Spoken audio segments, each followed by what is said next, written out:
Switzerland is known for its breathtaking mountains, luxury watches, and world-class lifestyle, a country that feels like a dream to many.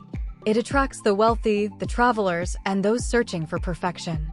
But beneath this perfect image lies a side that few ever talk about. Switzerland also has poverty, hidden struggles, and places far from the postcard beauty. Today, I'll take you into this darker, less glamorous side of Switzerland, where the cracks behind the perfection begin to show. In Zurich's Langstrasse, the contrast between wealth and struggle is impossible to ignore. Tourists might walk the neon-lit streets, noticing bars and nightclubs, without realizing families live in cramped, aging apartments just above. Many immigrant households squeeze 2 or 3 families into a space designed for one, with children sleeping on mattresses in living rooms. These kids grow up speaking different languages at home, but often face barriers in Swiss schools, where expectations are high and resources limited. Langstrasse is Zurich's other face, gritty, overcrowded, and far removed from the city's polished image. In Geneva's Paquis district, the daily rhythm reveals another truth. Cafes, cheap restaurants, and hostels fill the streets, serving both tourists and locals. Yet the workers behind the counters, many of them migrants, earn barely enough to cover rising rents. Hotel cleaners and restaurant staff spend their days servicing the wealthy and diplomats who rarely step into this neighborhood beyond its restaurants. Long commutes, overcrowded apartments, and endless night shifts wear people down. For many here, Geneva's reputation as a global hub of diplomacy means nothing when they can't afford basic dignity.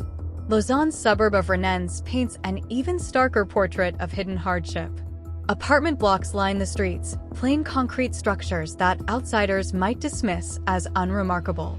Yet inside, elderly residents count coins for medicine while skipping fresh food, and families sacrifice privacy by living in shared flats. Many immigrants here take low-paying jobs cleaning offices or maintaining public spaces, yet their paychecks rarely stretch far enough. While central Lausanne attracts tourists with its medieval charm and lake views, Renens remains a quiet reminder that even in wealthy Switzerland, working hard doesn't guarantee stability. In the rural cantons of Jura, Valais, and Ticino, poverty is less visible but just as painful. Once thriving industries like watchmaking or traditional farming have declined, leaving many without work. Young people often migrate to Zurich or Bern, chasing opportunities, while those left behind face shrinking communities and limited futures. In towns like Roches or Saint-Omer, poverty rates climb above 15%, high by Swiss standards. Here, isolation deepens the struggle. Without steady jobs, reliable transport, or social support, families quietly endure a cycle of hardship. It is poverty without spectacle, hidden in the silence of forgotten valleys. Walk into any Swiss grocery store, and the numbers begin to tell their own story. The official poverty line might be 2,279 francs for one person, but when bread costs 4 francs, milk nearly 2 francs a liter, and fresh vegetables far more than in neighboring countries, survival becomes mathematics. For a family of 4, with a poverty threshold of 3,976 francs, each franc spent feels like a calculation: pay rent, buy food, or cover insurance. Families constantly juggle numbers in a game where even the winners still lose. Comparison makes the reality even sharper. A McDonald's meal priced at $15 may sound like a luxury elsewhere, but in Switzerland it's one of the cheapest dining options. A basic one-bedroom apartment in Zurich costing over $2,000 per month eats half a worker's salary before bills or food. Healthcare, compulsory for every resident, adds another $500 to $800 a month. Suddenly, what looks like a decent wage on paper vanishes into necessities. In Switzerland, money doesn't stretch, it shrinks fast.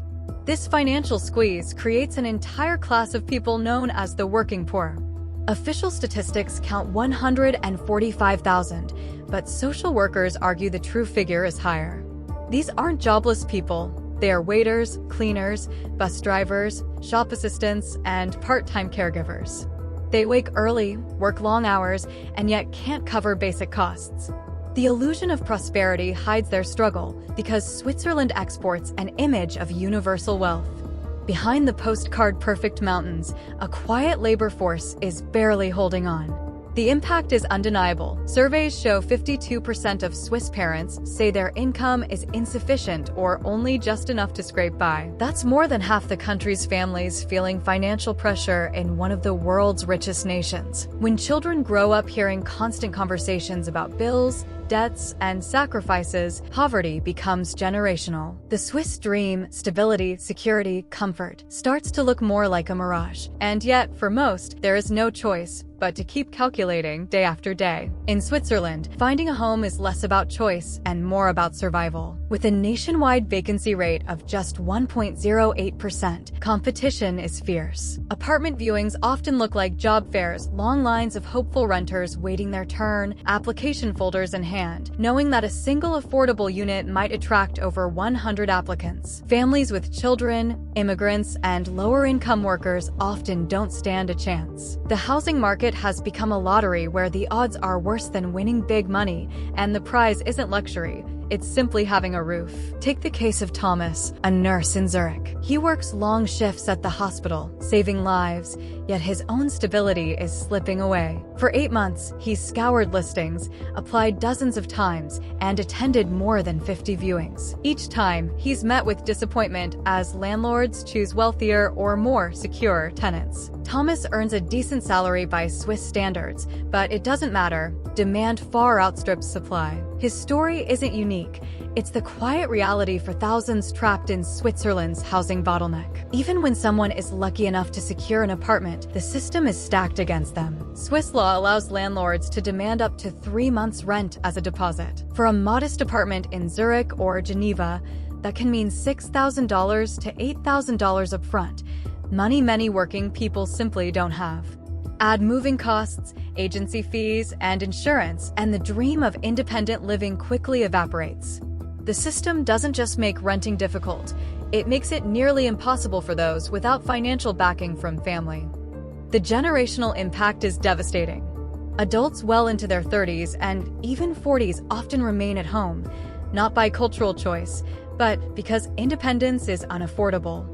Young couples delay marriage and children, waiting until they can secure stable housing.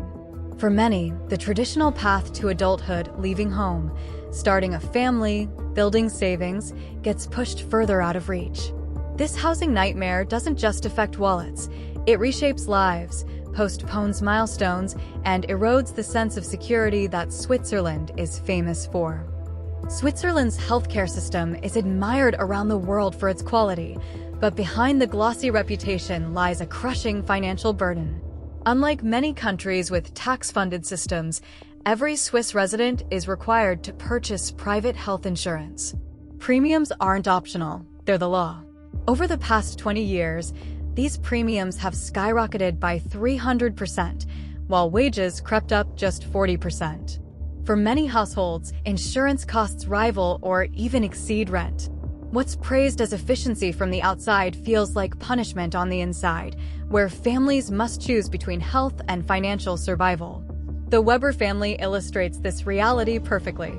With 2 working parents and 2 teenage children, they pay roughly 1,400 francs every month just for mandatory insurance. That figure doesn't include deductibles, which can run into thousands, or co-payments required for every doctor's visit and medication. Imagine paying a small mortgage every month before you even see a doctor. A minor medical issue can spiral into a financial nightmare, wiping out savings and creating debt. For families like the Webers, universal healthcare doesn't feel like access, it feels like a trap. The cruelest part of the system is how it targets the middle class. Switzerland offers subsidies for the poorest families, reducing their premium costs. But those who earn just above the threshold receive nothing. A household making 3,900 francs might get assistance, while a family earning 4,500 francs pays full price. The result? Earning slightly more actually makes life harder. Instead of rewarding effort, the system penalizes it. This creates a poverty trap where climbing the economic ladder only leads to steeper costs and greater insecurity. The human consequences are devastating. Families are skipping preventive checkups, delaying surgeries, and rationing medicine to stretch budgets. Parents avoid dental care so their children can go instead. Elderly citizens quietly choose between heating their homes in winter or buying their prescription drugs. A staggering 15% of the population reports avoiding medical care because of cost, a shocking statistic in one of the world's richest nations. When access to health depends more on your bank account than your medical need, it's no longer healthcare. It's financial gatekeeping disguised as medicine.